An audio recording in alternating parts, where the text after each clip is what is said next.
यो दोस्तों, बीबी यहाँ है और आज हम एक अजीब सवाल पर गौर करने वाले हैं। क्या होगा अगर हम इंसानों के खून को बकरी के खून से बदल दें? हाँ, आपने सही सुना। जरा सोचो, एक ऐसी दुनिया जहां ब्लड डोनेशन की जगह हमारे हॉस्पिटल बकरी फार्म से खून ले रहे हैं। सुनने में अजीब है ना? लेकिन चलो इस विचार को थोड़ा और गहराई से समझते हैं। सबसे पहले, इंसान और बकरी के खून में क्या अंतर है? इंसान का खून 4 मुख्य घटकों से बना होता है: लाल रक्त कोशिकाएं, सफेद रक्त कोशिकाएं, प्लेटलेट्स और प्लाज्मा। बकरी का खून भी इन्हीं घटकों से बना होता है, लेकिन उनके खून के प्रकार और कार्य क्षमता में बहुत अंतर होता है। उदाहरण के लिए, बकरी के खून में कुछ ऐसे प्रोटीन होते हैं जो इंसान के शरीर में एलर्जी या रिएक्शन पैदा कर सकते हैं, और हाँ, बकरी के खून में कुछ ऐसे तत्व भी होते हैं जो इंसान के शरीर में सही से काम नहीं कर सकते। तो अगर हम बकरी का खून इंसान के शरीर में डालें तो क्या होगा? सबसे पहले, हमारा इम्यून सिस्टम इसे विदेशी मानकर हमला कर देगा। इससे शरीर में सूजन, बुखार और अन्य गंभीर समस्याएं हो सकती हैं, और अगर ये रिएक्शन बहुत ज्यादा हो जाए तो ये जानलेवा भी हो सकता है। इसलिए हम हमेशा अपनी ही प्रजाति के खून का इस्तेमाल करते हैं। लेकिन ये विचार ही कितना मजेदार है ना? सोचो, अगर हम बकरी के खून का इस्तेमाल कर सकते तो हमारी दुनिया कितनी अलग होती। तो दोस्तों, ये था हमारा आज का एपिसोड। उम्मीद है आपको मजा आया होगा और कुछ नया सीखने को मिला होगा। बीबी स्टाइल में कुछ सीरियस साइंस के लिए तैयार हो जाओ। अगली बार फिर मिलेंगे, तब तक के लिए अलविदा। सबसे पहले ये समझते हैं कि हमारा खून इतना खास क्या है। आपको पता ही है, इसके अलावा कि ये हमें जिंदा रखता है। हमारा खून एक जादुई औषधि की तरह है जिसमें बहुत सारे जरूरी तत्व होते हैं। हमारे पास लाल रक्त कोशिकाएं हैं जो पूरे शरीर में ऑक्सीजन पहुंचाने का काम करती हैं। फिर श्वेत रक्त कोशिकाएं हैं जो छोटे निंजा की तरह इन्फेक्शन से लड़ती हैं। और प्लेटलेट्स को मत भूलना, ये वो क्लॉटिंग क्रू है जो हमें चोट लगने पर ठीक करता है। ये सब एक पीले तरल पदार्थ में तैरते हैं जिसे प्लाज्मा कहते हैं। असल में ये खून का ट्रांसपोर्टेशन सिस्टम है। कमाल है ना? अब बात करते हैं हमारे 4 पैरों वाले दोस्त बकरी के बारे में।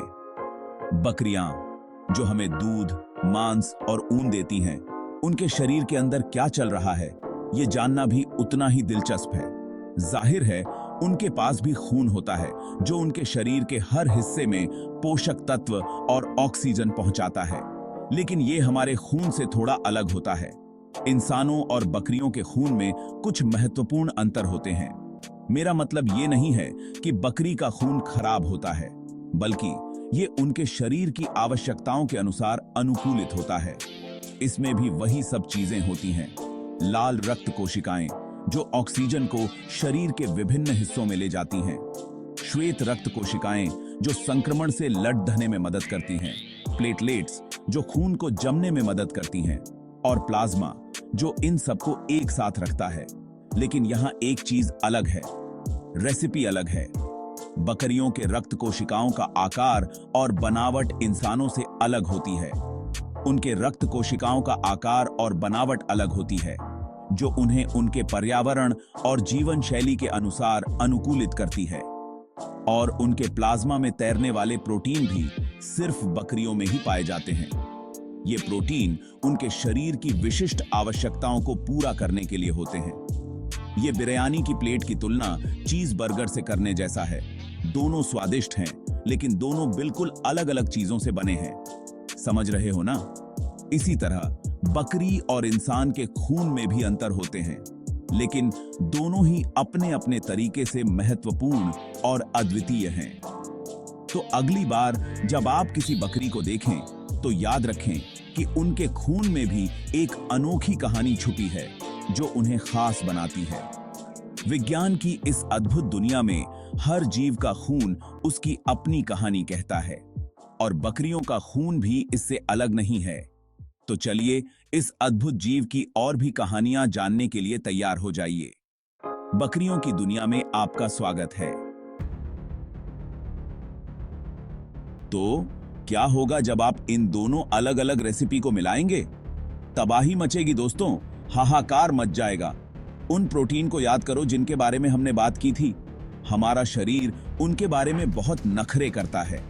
अगर हमारे इम्यून सिस्टम को कोई बाहरी प्रोटीन मिलता है, जैसे कि बकरी के खून में होता है, तो वो घबरा जाता है। जरा सोचो, आपका इम्यून सिस्टम एक बॉडीगार्ड की तरह है, जिसे किसी भी संदिग्ध चीज से आपकी रक्षा करने के लिए ट्रेन किया गया है। बकरी के खून के प्रोटीन बिल्कुल संदिग्ध, तो आपका बॉडीगार्ड ओवरड्राइव में चला जाता है और इन बाहरी हमलावरों पर हमला कर देता है। अच्छा नहीं है ना? भाग 5, कोड रेड, खून बदलने के तुरंत खतरे। ठीक है, मान लीजिए कि हम किसी तरह आपके सारे इंसानी खून को बकरी के खून से बदल देते हैं। आगे क्या होगा? सबसे पहले अपनी जिंदगी के सबसे भयानक एलर्जी के लिए तैयार हो जाओ। याद है वो इम्यून सिस्टम वाला हंगामा जिसकी हमने बात की थी? इसकी वजह से एक बहुत बड़ा रिएक्शन होगा, जिससे खून जम जाएगा, अंग फेल हो जाएंगे और असल में आपका पूरा सिस्टम ही बंद हो जाएगा। बिल्कुल भी अच्छा नहीं होगा, है ना? है ही। भाग 6, लंबी अवधि की परेशानी। शरीर में अफरा तफरी। मान लीजिए कि आप खून बदलने के बाद जिंदा बच जाते हैं।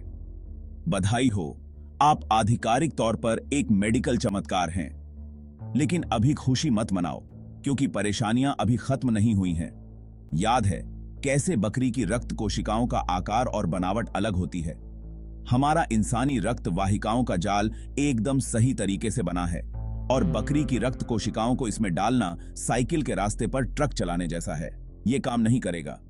आपके शरीर में ब्लॉकेज हो जाएंगे, ऑक्सीजन की कमी हो जाएगी और आपको दूसरी कई तरह की परेशानियां होंगी।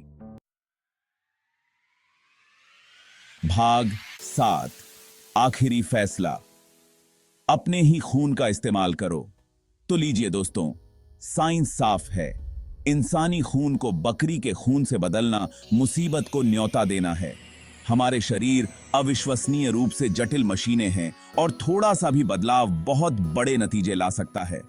तो अगली बार जब आप कोई बकरी देखें तो उसकी खूबसूरती को दूर से ही सराहें, और याद रखें, जब खून की बात हो तो अपनी ही प्रजाति का खून इस्तेमाल करें। भाग 8, क्या हम कभी दूसरे जानवरों का खून इस्तेमाल कर सकते हैं? अब मुझे पता है कि आप क्या सोच रहे हैं। दूसरे जानवरों का क्या? क्या हम कभी बंदर या पेंगुइन का खून इस्तेमाल कर सकते हैं? सीधा जवाब है नहीं। लेकिन क्यों नहीं? यह सवाल वाकई दिलचस्प है और इसके पीछे कई वैज्ञानिक कारण हैं। सबसे पहले, जानवरों का खून इंसानों के खून से काफी अलग होता है। हर प्रजाति का खून अलग अलग प्रकार के कोशिकाओं और प्रोटीन से बना होता है। उदाहरण के लिए, बंदरों का खून इंसानों के खून से काफी मिलता जुलता है, लेकिन फिर भी उसमें कुछ महत्वपूर्ण अंतर होते हैं। पेंगुइन का खून तो और भी अलग होता है। हालांकि कुछ जानवर इंसानों से ज्यादा करीब होते हैं, लेकिन उनका खून भी अलग होता है और उससे भी हमारे शरीर में वैसा ही रिएक्शन होगा। अगर हम किसी दूसरे जानवर का खून अपने शरीर में डालें, तो हमारा इम्यून सिस्टम उसे विदेशी मानकर उस पर हमला कर देगा। इससे गंभीर एलर्जी रिएक्शन हो सकते हैं, जो जानलेवा भी हो सकते हैं। लेकिन इसका मतलब ये नहीं है कि वैज्ञानिक कुछ नया नहीं कर रहे हैं। वे लगातार कृत्रिम रक्त और दूसरे विकल्पों पर शोध कर रहे हैं, जो एक दिन लोगों की जान बचा सकते हैं। कृत्रिम रक्त बनाने के लिए वैज्ञानिक कई प्रकार की तकनीकों का उपयोग कर रहे हैं, जैसे कि स्टेम सेल्स और बायो इंजीनियरिंग। वे लगातार कृत्रिम रक्त और दूसरे विकल्पों पर शोध कर रहे हैं, जो एक दिन लोगों की जान बचा सकते हैं। कृत्रिम रक्त का सबसे बड़ा फायदा यह है कि इसे बड़ी मात्रा में बनाया जा सकता है और यह लंबे समय तक स्टोर किया जा सकता है। इसके अलावा यह किसी भी प्रकार के ब्लड ग्रुप के लोगों को दिया जा सकता है, जिससे ब्लड ट्रांसफ्यूजन की प्रक्रिया और भी आसान हो जाती है। अब ये एक ऐसी चीज है जिसके बारे में उत्साहित होना बनता है। वैज्ञानिकों की मेहनत और उनके शोध के कारण एक दिन हम कृत्रिम रक्त का उपयोग करके कई लोगों की जान बचा सकेंगे। यह वाकई एक रोमांचक और उम्मीद भरा क्षेत्र है और हमें इसके भविष्य के बारे में बहुत उम्मीदें हैं।